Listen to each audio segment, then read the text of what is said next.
Books of the Bible, books of the Bible, books of the Bible, let the true light shine. 9. Battle with the Amalekites. Exodus, chapter 17. A group of desert nomads, known as the Amalekites, came up behind the traveling Israelites and started attacking the weak and elderly people traveling at the back of the convoy.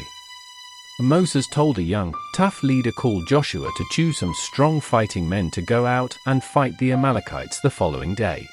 The next day they set off. Moses told them he would stand on top of a hill with the staff of God held high in his hands. Moses, along with Aaron and a leader called Hur, went to the top of a hill to call on God's power in the battle. Moses held his hands up. While Moses' hands were held high, Joshua and his men began winning the battle. But as Moses got tired and lowered his hands, the enemy started winning. As Moses became exhausted, Aaron and Hur sat him on a large stone and helped him keep his hands high. They supported him all through the day until sundown. Joshua and his men fought victoriously all through the day as Moses' hands were kept high. That evening the battle was finally won.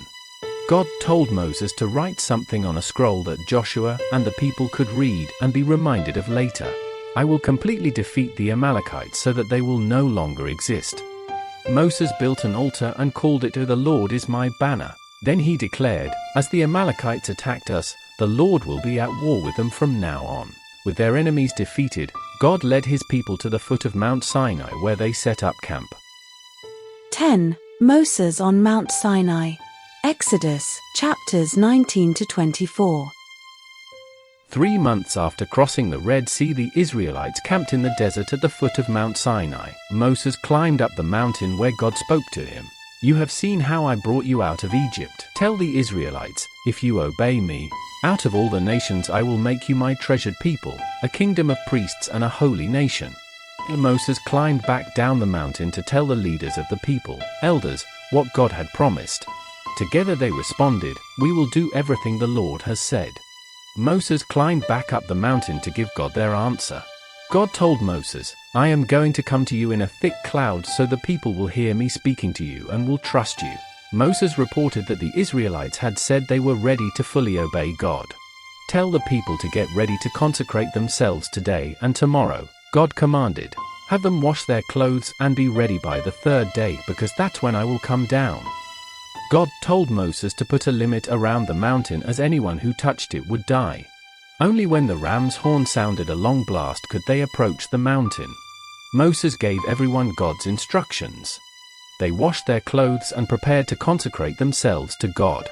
On the morning of the third day there was thunder and lightning and a thick cloud over the mountain. There was the sound of a loud trumpet blast and everyone trembled. Moses led the people to the foot of the mountain. The Lord descended onto Mount Sinai in fire. Smoke billowed up like a furnace and the whole mountain shook. The sound of the trumpet grew louder and louder. God called Moses to come to the top of the mountain.